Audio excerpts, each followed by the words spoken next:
പൂരമുള്ളൊരു നാട് നമ്മുടെ നാട്.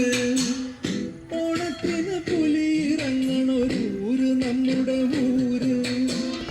ഇപ്പറഞ്ഞ നാടിന് കരയേഴുമൊട്ടുക്ക് പേര്. കാണണമെങ്കിൽ കാണണം കടി തൃശ്ശൂരിലുള്ളൂ.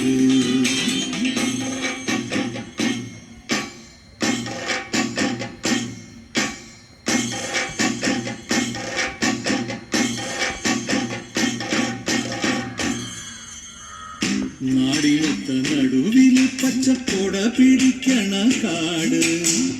വട്ടത്തില് കൂടുവാൻ